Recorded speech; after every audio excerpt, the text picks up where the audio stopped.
Hello दोस्तों, मेरे channel the Indian book reader में आपका स्वागत है। आज मैं आपसे बात करने वाली हूँ कि आपकी लाइफ में कभी ना कभी ऐसा होता है कि आप सामने वाले व्यक्ति को ना नहीं कह पाते हैं, चाहे वो आपके मित्र हों, परिवार के रिश्तेदार हों या आपके कलीग्स हो। आपके सामने कोई भी व्यक्ति हो, आप ना नहीं कह पाते हैं। ऐसा क्यों होता है? एक छोटा सा शब्द ना हमारी जिंदगी को इतना बड़ा रूप क्यों देता है? आप यह सोचते हैं कि अगर हम सामने वाले व्यक्ति को ना कहेंगे तो वो हमारे बारे में क्या सोचेगा, लेकिन ऐसा नहीं है।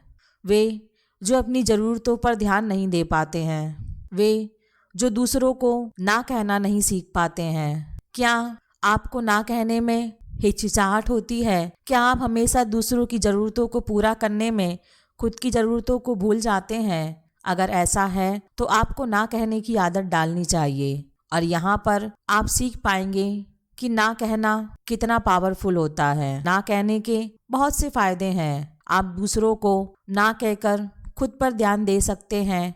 आप बुरे रिश्तों को ना कहकर एक अच्छे रिश्ते को अपने जीवन में जगह दे सकते हैं। ना कहने से आपकी सेहत भी अच्छी बनी रहती है, और जब आप कई चीज़ों को ना कहना सीख जाओगे तो आपके लिए खुद को हाँ कहना आसान हो जाएगा। आज मैं आपसे ऐसी एक बुक समरी के बारे में बात करना चाहती हूँ जिसका नाम है द पावर ऑफ नो, जिसे लिखा है जेम्स आल्सर ने। जेम्स आल्सर एक American has fund manager, entrepreneur और एक लेखक हैं। वे 20 से अधिक कंपनियों के फाउंडर हैं। उनकी यह किताब हमें सिखाती है कि कैसे हम बुरे रिश्तों को ना कहकर एक अच्छा रिश्ता बना सकते हैं। ना कहना किस तरह से हमारी जिंदगी में शांति और सुकून ला सकता है, किस तरह हर चीज के लिए शुक्रगुजार होकर आप खुशी पा सकते हैं। ना कहने के बहुत से फायदे हैं। आप दूसरों को ना कहकर खुद पर ध्यान दे सकते हैं। नंबर 1 है, बुरे रिश्तों को ना कहकर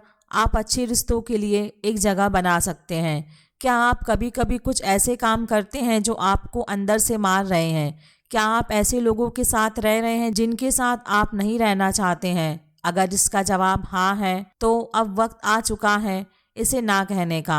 आप अपनी जिंदगी के फैसले को सोच समझ कर लीजिए। आप उन लोगों से दूर रहिए जो अपनी एनर्जी और खुशी को कम या खत्म करते हैं। अगर कोई आपके दुखी होने की वजह बनता है तो आप उसे छोड़ दीजिए। बुरे रिश्तों को पहचानने के लिए आप ये काम कर सकते हैं। आप उन सभी लोगों की लिस्ट बनाइए जिनके साथ आप अपना कीमती समय बिताते हैं। अब आप सभी लोगों को 1 से 10 के बीच नंबर दीजिए। अगर किसी खास व्यक्ति के साथ समय बिताना है, आपको बहुत अच्छा लगता है, तो आप उसे 8 से ज्यादा नंबर दीजिए, और अगर किसी व्यक्ति से आपको नफरत है तो उसे 5 से कम नंबर दीजिए। अब आप उन लोगों के साथ ज्यादा से ज्यादा समय बिताइए जिन्हें आपने 8 से ज्यादा नंबर दिए हैं, और उनका साथ बिल्कुल छोड़ दीजिए जिन्हें आपने 5 से कम नंबर दिए हैं। बचे हुए लोगों के साथ आप थोड़ा बहुत समय बिताइए। इस तरह से आप बुरे रिश्तों को ना कहकर अच्छे रिश्तों के लिए जगह बना सकते हैं। रिश्ते इसलिए होते हैं हम दुखी होने पर उनके कंधों पर सिर रख सकें, लेकिन अगर वही रिश्ते हम दुखी होने की वजह बन जाए तो उन्हें छोड़ देना ही बेहतर होता है। नंबर 2 है, अगर आपको कोई काम अच्छा नहीं लगता है तो आप उसे मत कीजिए। अगर आप हमेशा दूसरों की जरूरतों के बारे में सोचेंगे, उनके काम करेंगे, तो आप अपनी जरूरतों का ख्याल नहीं रख पाएंगे। इसलिए बेहतर है कि आप उस काम को ना कहना सीखिए जिन्हें आप नहीं करना चाहते हैं। आप इस दुनिया में सबसे अनोखे हैं। आपके जैसा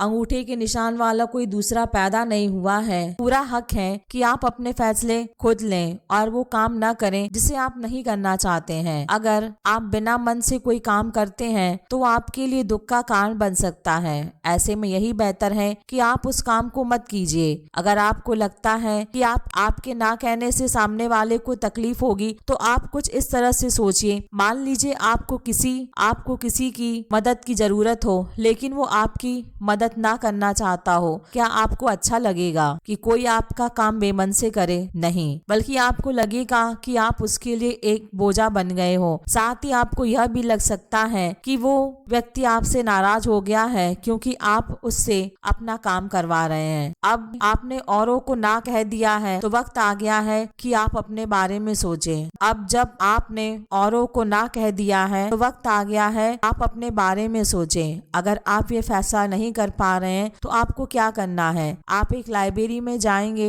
और अलग अलग तरह की किताबें पढ़ेंगे। आप वो किताबें पढ़िए जिसमें आपको रुचि है। ऐसा करके आप अपने रास्ते ढूंढ सकते हैं। नंबर 3 है, आप अपना ध्यान हमेशा अच्छी चीजों पर ही लगाइए, बाकी सभी चीजों को ना कह दीजिए। एक निराशावादी के शब्द होते हैं आधा गिलास खाली है, एक आशावादी के शब्द होते हैं आधा गिलास भरा है। आप आशावादी से ऊपर जा सकते हैं। अगर आप सिर्फ पानी पर ध्यान देंगे तो ये सोचेंगे कि इतने पानी में मेरी प्यास बुझ जाएगी। आसान शब्दों में कहें तो आप उस चीज पर ध्यान लगाएंगे जो आपके पास है। आप उसके बारे में मत सोचिए जो आपके पास नहीं है। अगर आप इसलिए परेशान हैं क्योंकि आपको प्रमोशन नहीं मिल रहा हो, या आप ये सोचकर खुश रहिए कि कम से कम आपके पास एक नौकरी तो है, आप उस चीज पर ध्यान लगाइए जो आपके पास है और उसके लिए आप शुक्रगुजार हैं। ऐसा करके आप खुश तो जरूर रह सकते हैं। इसके अलावा आप उन चीजों से ध्यान हटाइए जो आपको परेशान करती हैं। अगर आपने न्यूज में कोई कार एक्सीडेंट देखा है और वो आपको परेशान कर रही है तो कहीं कल आपका एक्सीडेंट ना हो जाए तो आप टीवी बंद कर दें, कहीं घूमने चले जाएं। अगर आप अपने आसपास के शोर को अनदेखा करेंगे तो आप अपने अंदर की आवाज को सुन पाएंगे और आपको शांति मिलेगी और अपने आसपास के लोगों को अच्छे से समझ पाएंगे। अगर आप शांति पाना चाहते हैं तो आप अपने आसपास के हर व्यक्ति पर थोड़ी सी नजर रखिए। आप देखिए कि आप उन लोगों को अच्छे से समझ पा रहे हैं और अपनी परेशानियां, अकेलेपन को महसूस कर पा रहे हैं या नहीं। नंबर 4 है, आप ना कहकर अपने हाँ कहने की क्षमता बढ़ा सकते हैं। अब तक हमने देखा कि किस तरह हम अपनी जिंदगी में छोटी छोटी चीजों को ना कहकर खुशी पा सकते हैं। इन सब में हम देखेंगे कि हम अपनी हाँ कहने की ताकत को कैसे बढ़ा सकते हैं। हाँ की ताकत 3 चीजों से मिलकर बनी है। उन चीजों पर ध्यान देने की क्षमता जिनके लिए आप शुक्रगुजार हैं, दूसरों की भावना और बातों को समझना, उन चीजों से ध्यान हटाना जो हमें दुख पहुंचाती हैं। आप हर चीज के लिए शुक्रगुजार होकर अपनी हाँ कहने की क्षमता बढ़ा सकते हैं।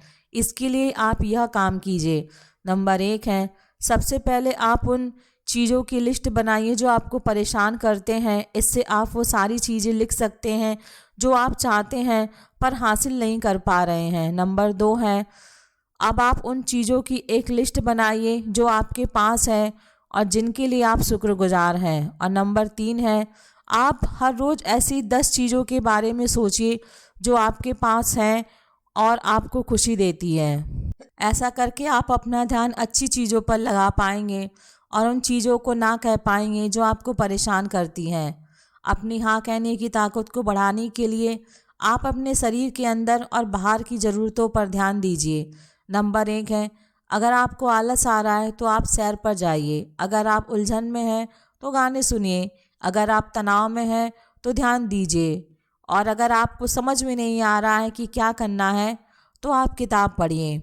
इस तरह आप अपने शरीर की ज़रूरतों का ख्याल रखकर बुरी चीज़ों को ना कह सकते हैं, अच्छी चीज़ों को हाँ कहकर और अपनी ज़िंदगी में लाकर उसे एक नया रूप दे सकते हैं। इस तरह हम अपने जीवन में एक छोटा सा शब्द ना हमारी लाइफ को एक नया रूप दे सकता है और आप अपनी ज़िंदगी की एक नई शुरुआत कर सकते हैं और आप औरों से आसानी से ना कहना सीख जाएंगे। और जो ना कहने की ताकत और उसकी ज़रूरत के बारे में समझने में अगर ये ऑडियो आप मदद कर सकता है, अगर आपको मेरा ये ऑडियो पसंद आया हो तो मेरे चैनल को लाइक, शेयर और सब्सक्राइब करें। धन्यवाद।